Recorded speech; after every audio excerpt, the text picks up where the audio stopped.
Welcome everyone, and today we're going to be showcasing the Palette 2 Pro and the Prusa i3 Mark IIIs doing the Mario Cube. That is right, printing the Mario Cube.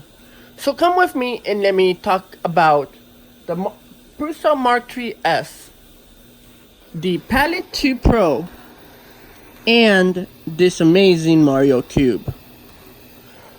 On my channel, on your channel, on the community's channel, JC Productions. Enjoy, and thank you so very much for tuning in, and most of all for subscribing. As you see here, we have the Palette 2 Pro. The Palette 2 Pro is a great engineering marvel for the 3D printing community.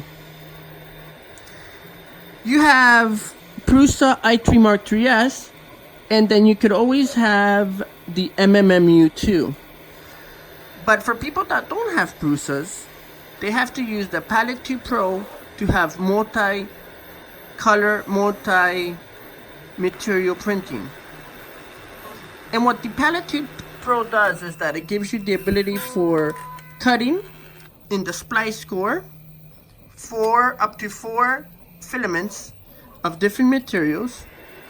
And then what it does is that it goes through here, goes into the splice score, it cuts it, goes up here into your buffer, and it hits that little sensor, and then it goes up this big PTFE tube, and it starts extruding as you see there. I'm right now doing this Mario Cube. This Mario Cube is going to be taking me approximately 10 minutes before it finishes, of about 14-15 hours. And I'm not gonna lie, it has been a struggle. It's been a struggle because the Palette 2 Pro has given me issues. Like every great type of machinery work, there's always issues. The Palette 2 Pro, it offloads the actual material or color in this tower. The tower is very small but dense compared to the actual cube itself, but that's how it does a great transition between color and actual project. But like I was trying to say, here was my original cube that I did. This is 0.3 layer height, and I was doing it on orange and then red, but then I said no, I don't like it, let me go from yellow to white. And all because I was trying to figure out what was the best combination of colors. And you could do that by a brand new update that the palette has done, and that is you go into your settings. This is a touchscreen, and then you go into change filament. That is right, change filament. Let me go here, let me do change filament.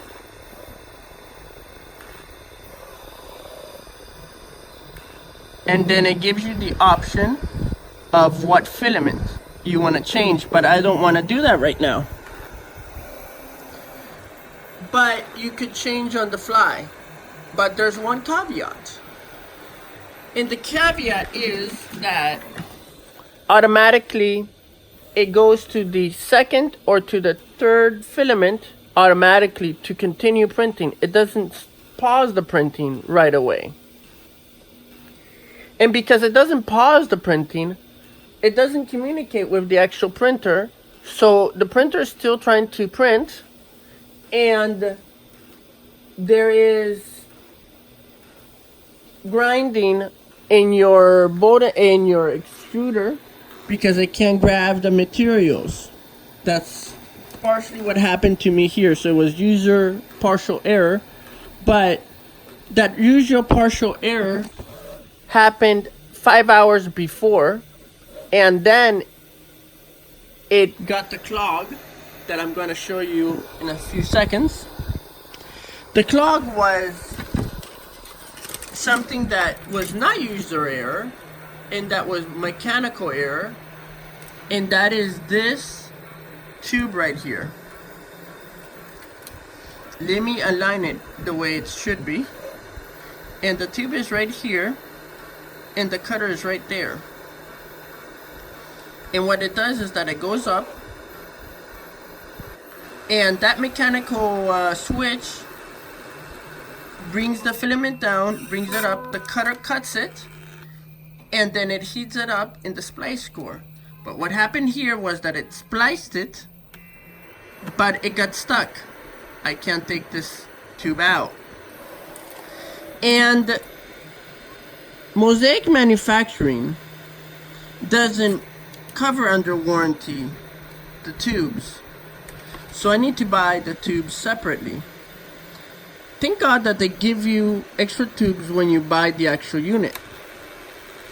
But this one is the Pro, so I have approximately, I have it here. I have 2 tubes left, and it came with 4 tubes. So that means that I have 2 more splices, and if it damages it, I'm in trouble. They say that it takes about 1,500 splices, but in reality it's less, because once the tube gets stuck, those 1,500 splices is no more. I'm not talking bad about the company. No, I'm not. Right now this has 342 splices. 342 splices, and I have already used 2 PTFE tubes in less than a week and a half. A week and a half using these little tubes. I'm not gonna lie, they are asking to have really good filament. The filament that I'm using is Solutech filament and Gates Guts for the white, and Solutech yellow.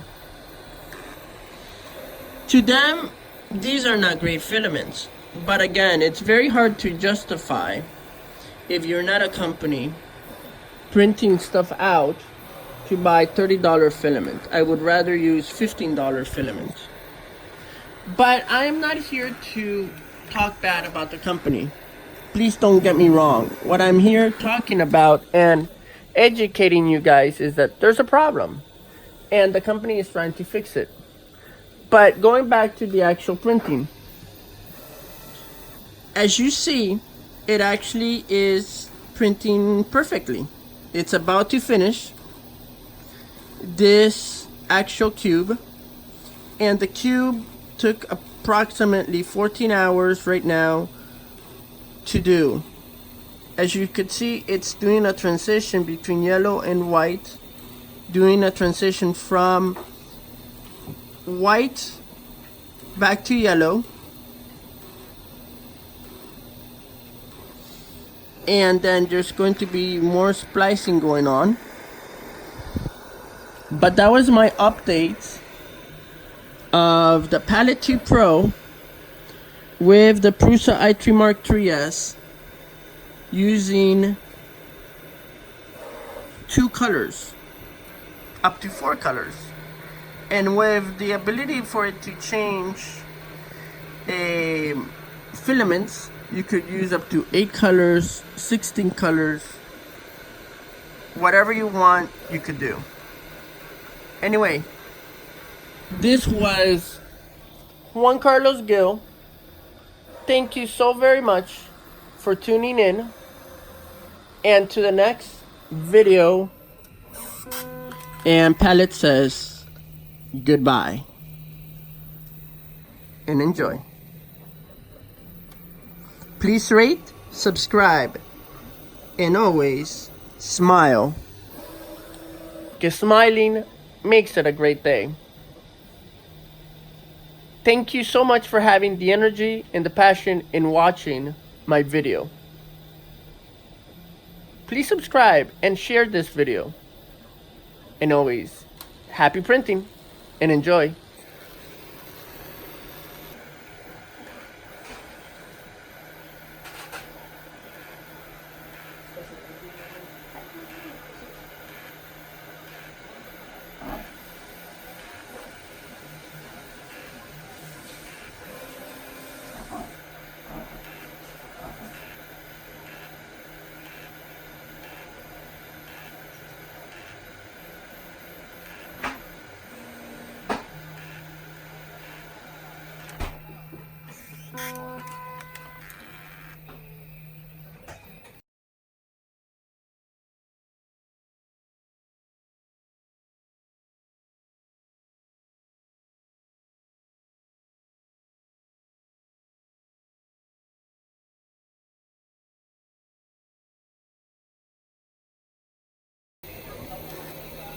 This is the Mario cube. Este es el cubo de Mario.